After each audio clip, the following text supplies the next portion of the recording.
I give, a lot of my time in just consultation to just patients who come in, just giving them information. I don't try to give them all the treatments. We talk about all the treatments and we figure out which one is going to work best for you, for your type of hair loss, for your lifestyle, for your budget, and come to an individualized treatment plan that's going to work the best for you.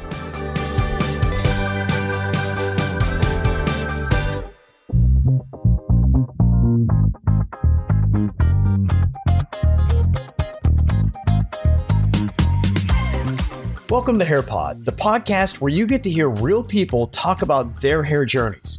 I'm your host, Kevin Ralston, and each week I get to interview people from different walks of life whose lives have been touched by hair loss in some form or fashion. I'm your host, Kevin Ralston, and each week I get to interview people from different walks of life whose lives have been touched by hair loss in some form or fashion. Many of our guests have experienced hair loss themselves and found a way to get their confidence and their hair back. Today, we're sitting down with Dr. Angela Phipps. Dr. Phipps is a hair transplant surgeon with over 2 decades of experience in the field. Dr. Phipps is a hair transplant surgeon with over 2 decades of experience in the field. She was also the star of the TLC reality series Bad Hair Day. She is an expert in all things hair loss. And today, I want to ask her about a topic that, according to the NIH, affects as many as 50 million men and 30 million women across the United States. It's called androgenetic hair loss, which is hair loss caused by genetics and hormonal changes. You've probably heard of its more common name, male pattern baldness, but women experience a form of this condition as well. And today, Dr. Phipps is here to shed some light on this fairly common issue and how it impacts both men and women. Well, first I like to say female pattern hair loss is what I would say instead of balding, because women don't go bald typically. Women typically have diffuse thinning throughout their areas of hair, whereas men do develop actual bald spots. So I like to call it female pattern hair loss. And it differs from men in that it usually doesn't progress to the point of they're actually having a bald spot. And the reason for that potentially is because men, their hair loss is caused by one particular hormone. And if you have that receptor for that hormone in the hair, that hormone will go to that receptor and over time, kill the hair follicle. It falls out, never comes back. And so you typically have an area where you have those receptors located. So that hormone will go to that area and make that area bald. Women don't have one particular hair hormone that causes their hair loss. We're a much more complicated species than that. There's multiple hormones. And so the different hormones affect different hair follicles at different areas, and it causes more of a diffuse hair loss throughout the entire top of the head, and sometimes all over the head. Whereas men typically, their hair loss is isolated to the front top and the crown, but not really even in the back or above the ears, and women can experience that thinning in those zones. So what is it that triggers that? And is it different in men and women? We don't really know the exact science of what triggers it. It's just genetic. So you have these genetic hair follicles that are either sensitive to hormones in your body or they're not. Everybody produces the same hormones, but not everybody loses their hair. And not everybody loses their hair to the severity. So it just depends upon whether you're born with hair follicles that have the genetic sensitivity to circulating hormones, and how severe that hair loss is going to be determined by how many hair follicles have those receptors in them. And then for men, those receptors are always there, but they're not always turned on. And so we don't know what turns them on particularly, because men and women both have the same hair that they had, that they're born with when they're 20 or 30. But you didn't start losing your hair when you were 5 years old or 10 years old or 15 years old. But those receptors are there. So there's something in the body, whether it's age-related in specific people or traumatic events or what, that those then receptors will get, that light switch will get turned on, and then the hormones will go to those receptors and start causing their deleterious thinning effects. So how big of a breakthrough would that be? Because I didn't realize that you had no idea what triggers these hormones. But if you could figure that out and answer that question, would that be revolutionary when it comes to hair loss in both men and women? Absolutely. But here's the thing is sometimes that we can't even figure out, for women, sometimes it's the shift in hormones. So, they're sensitive to the hormones, but as long as the hormones are all in balance and there's no shift, everything remains copacetic. So then, especially women will tend to see it during, after pregnancy. Well, what just happened? You had a major shift in those hormones. They went high, they went low, they went all over the place. That was the catalyst for those hair follicle receptors to say, oh no, something's going on, and they start reacting to those hormones in a negative way. The second most common time that women see hair loss, so one is postpartum and two is menopause. And what's menopause? It's another dramatic shift in your hormones where they change, and that shift in hormones triggers that receptor, and then the hormones start having their deleterious effects. Now, my question is, when it comes to, some of these triggers and whatnot, I was talking to somebody that she just received a test to see when it comes to breast cancer. And she had all these different factors that they were able to see, BRCA genes and things like that. Is it something now where they could actually do a DNA test on you to see if you have those receptors and if you are more prone to any type of either baldness or hair thinning for men and women as you get older? There is no specific genetic test for hair loss like there is in other medical conditions. Nope, not as of yet. The hair follicle is the enigma of science. I mean, we're taking the same technology and biochemistry and biology that we're using in the medical field to replicate cells. Like we can now grow liver cells. Liver cells can regenerate. We're growing heart cells. We're replicating tissues. And we're taking that same technology and trying to apply it to the hair follicle cell. And it just rolls over in the Petri dish, looks up at us, sticks its tongue out, and blows a big strawberry at us. It goes... I'm not going to obey all those other properties. And it's so bizarre because we need our heart and, liver cells as they're functioning. I mean, they're vital for life. And we're being able to learn how to replicate those tissues and cells. Whereas we don't necessarily need our hair for biological life, but yet those are the most complex cells that we can't figure out how to duplicate or replicate. Wow. Now tell me, when it comes to studies, how long have people been studying hair cells to this point? I assume that probably cancer and some of the other more important organs had a head start. They probably get more funding and thus are looked at more. How does the hair loss compare to looking at some of those other conditions? We've been looking at it for at least 15 to 20 years. I mean, when I started in this industry, we were all like, okay, 5 more years, it's going to be here. 5 more years, 5 more years, 5 more years. And it's just been, the bane of our existence trying to figure out how to make these hair follicle cells be able to be resistant to the hormones, or can there be a biological turn-off switch to that genetics?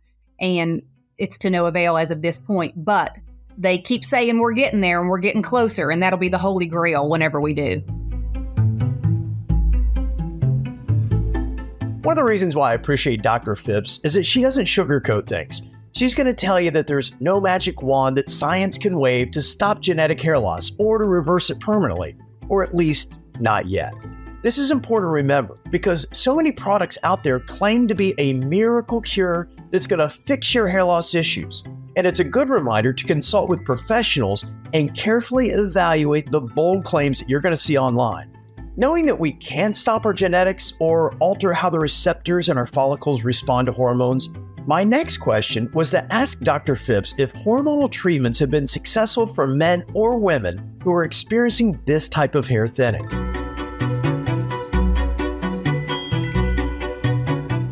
What about the hormones that trigger the receptors and the communication that happens between them? Has there been any kind of work on maybe we can control the hormones that we have that send the signals to the receptors? Yeah, so for men, that's quite easy because there's only one hormone. And so they can take a medication every day and it blocks the production of that hormone. So if you block the production of that hormone can't attach to the receptor in the hair follicle cells and it doesn't cause any more hair loss. My husband has been on that pill for over 20 years and hasn't lost any hair.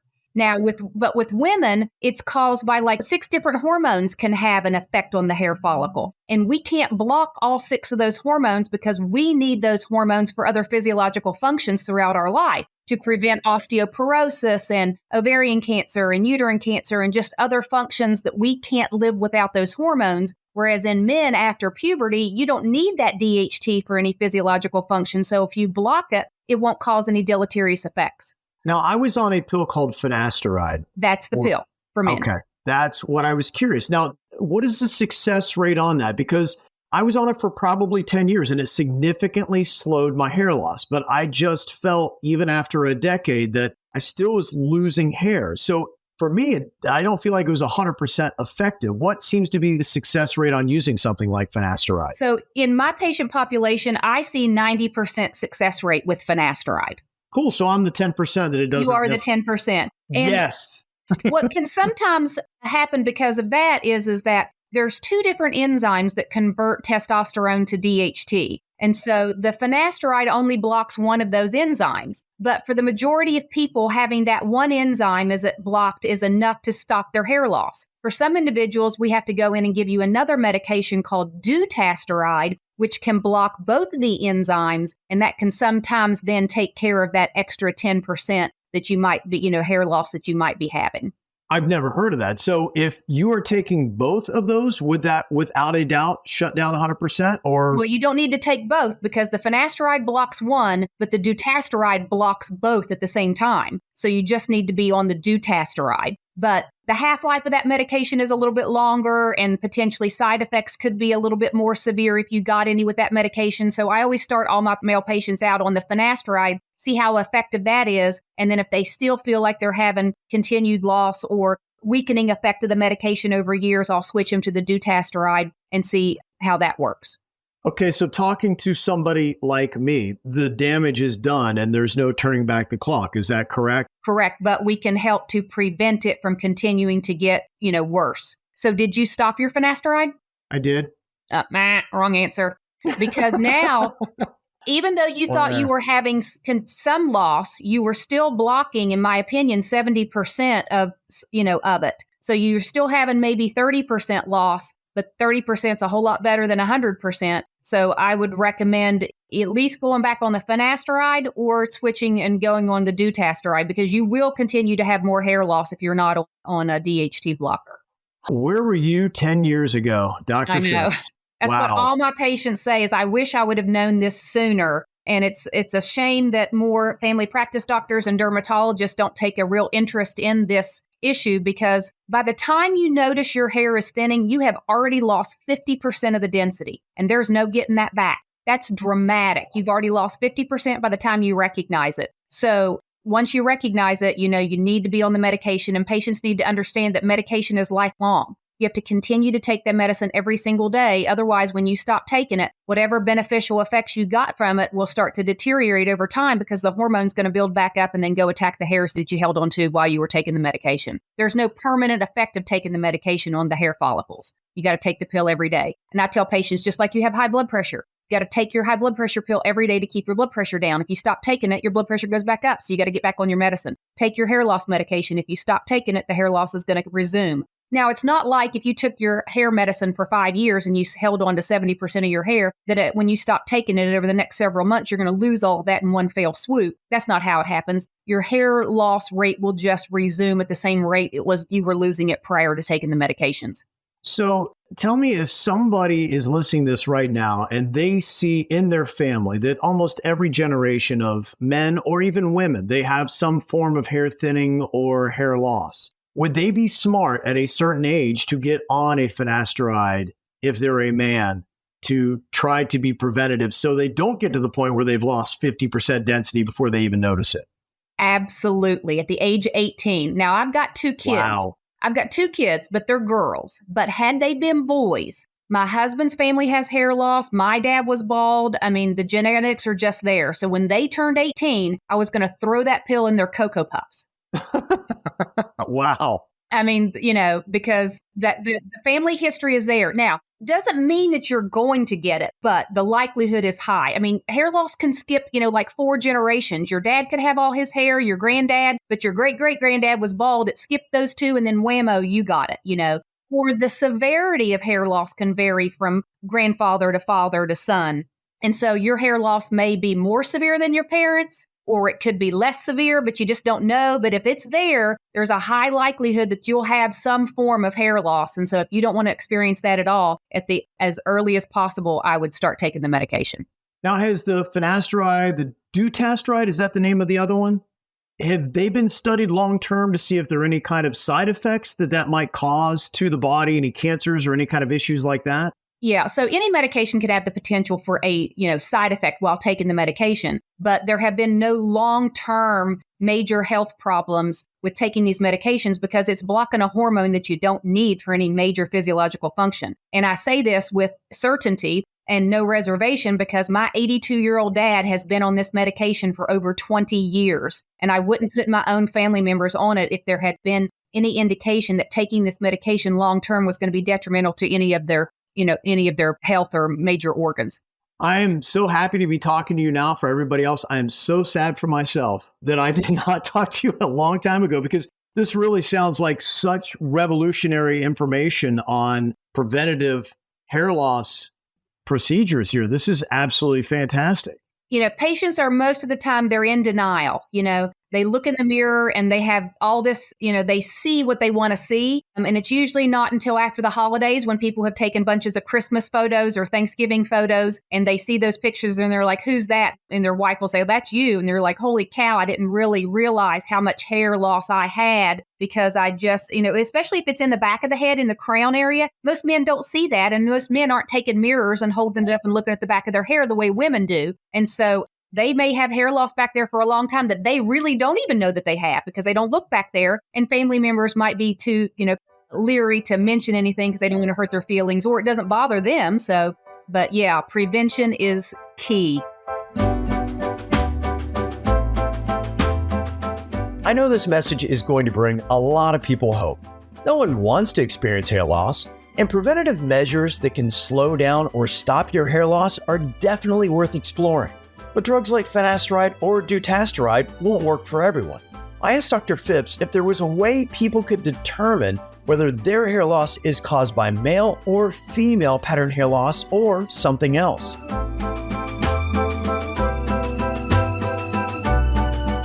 So it's normal to lose anywhere from 100 to 150 hairs a day. A certain percentage of your hair follicles are always shedding out the dead hair shaft so that the root can grow a new healthy one. So, seeing a little bit of hair on the pillow or just a little bit in your brush or a little bit in the drain, that's no big deal. Especially for women, I tell you, because we don't always wash our hair every single day. And so if I would right now brush my hair, a gob of hair would come out and it would look like I was on chemotherapy because so if I normally lose 150 hairs a day and I haven't washed my hair for 2 days, then when I go to wash it, 300 dead hair strands that are just laying on the scalp that have naturally shed out just because it's their time will then all come out into my hand and it will look like a massive amount of hair. So you got to keep in mind, about what's normal. Now, if you are seeing extra more than what, you think is normal. And if you don't think, what's normal, that's what's, when it's time to see a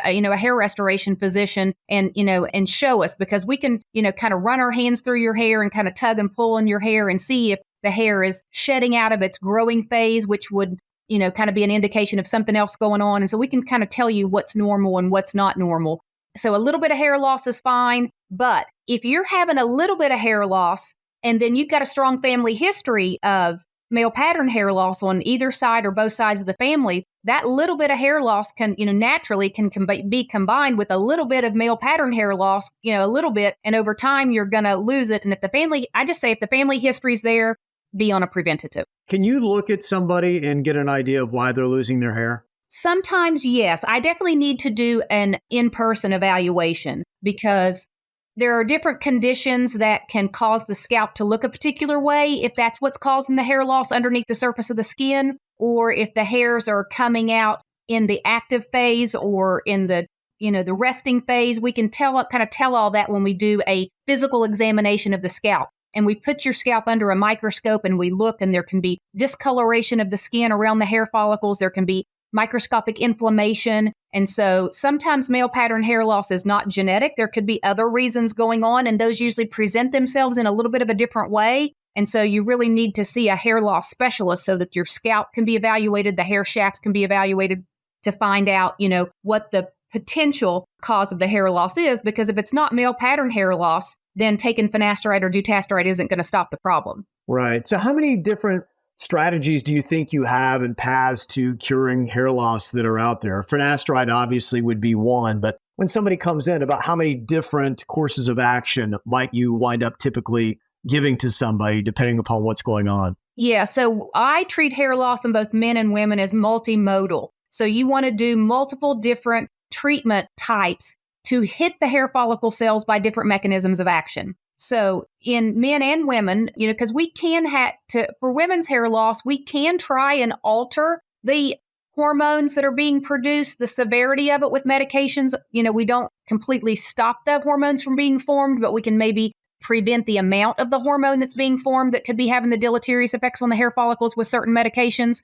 So I look at, number one, some form of oral medication to affect hormones. So hormonal medical therapy. Number two is you want to hit cellular medical therapy. So number one, the aging process in and of itself is making the hair cells work at a lower energy capacity and be less strong.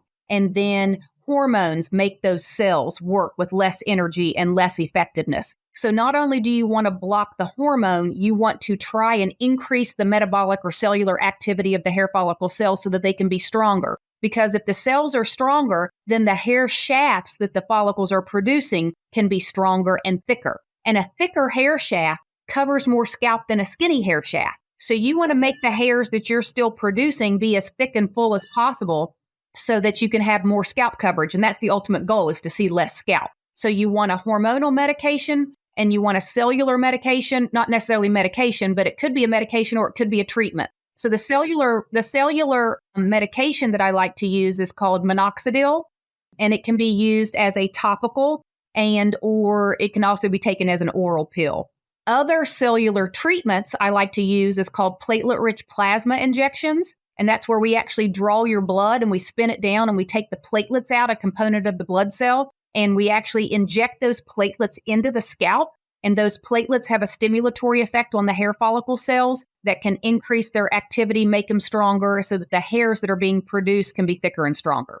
Is there something that you would see as the number one best treatment that you've ever come across the board? Best treatment is combination treatment, because you have to hit it at different levels. You need to hit it at the blocking of the hormone, and you need to hit it at strengthening the cells. And the strengthening of the cells can be there's different mechanisms or different treatments that you can use to strengthen the cells. I think the strongest cellular stimulator is platelet-rich plasma injections. And that is actually even the safest because you're using your own platelets, you're using your own cells. So you can't be allergic to it, it can't hurt you. And they have the most powerful biological cell, stimulators to the hair follicle cell. But with that comes a price tag. And so the more potent usually something is the more expensive it's going to be. So that might not be a treatment that all people can, fit within their budget. So you want to have other, less expensive cellular stimulator options like minoxidil, as well as a treatment called low-level light therapy. And that usually comes in the form of wearing a hat, and light rays or wavelengths will penetrate the skin and photobiochemically increase the hair follicle cells' metabolic rate to make them stronger and produce thicker hair. So it's, in the case of hair loss, more is more. The more ways you can stimulate and hit the cell, the better, because you're hitting them by different mechanisms of action. It's not like they all do the same thing in the same way, so just pick one and you're done. The more you use, you get a compounded effect, and it's a more dramatic or better effect on the hair follicle cells and the hair shafts that are being produced the more treatments that you use. I do have my favorite that I like to use if patients are on a budget. The three actually that I most commonly recommend are, finasteride, dutasteride for men because it's very inexpensive with the generics now. Minoxidil is inexpensive, and low-level light therapy is it has a little bit of a price tag to it, but it's once you purchase the device, then it's yours and you get your money out of it. Now, my question is finding the right guidance, because you're not going to be available to everybody that is out there. And for me, just having this short conversation with you, I'm realizing that I could have used a little bit more information. And I went to a guy that's got a very fancy clinic in a very fancy bougie type of town. And it was everything you would think. He's got a very nice lobby and he sounded great and smart and all that kind of stuff. And I may not have gotten all the advice that I needed to properly treat what was going on with my hair loss. How does somebody else in just any random town, anywhere in the world who's listening to this, make sure that they're finding a doctor? Because you've offered a lot of different ways to treat it. And if you go to the wrong person, they might throw the kitchen sink at you with all these different price tags, and you not knowing anything about this could spend a lot of money and not see the results. And that's devastating to anybody who is trying to find hair loss. Is there any kind of accreditation, or how would you know that you're finding somebody that you should listen to and follow their advice? There is some certifications and accreditations, like I'm accredited by the International Society of Hair Restoration Surgeons. That's a big thing to look for, is look for a board certified physician, look for a physician who specializes in hair loss, because this is our passion. This is what we do every single day. We only deal with hair. And so I give, a lot of my time in just consultation to just patients who come in, just giving them information. I don't try to give them all the treatments. We talk about all the treatments and we figure out which one is going to work best for you, for your type of hair loss, for your lifestyle, for your budget, and come to an individualized treatment plan that's going to work the best for you.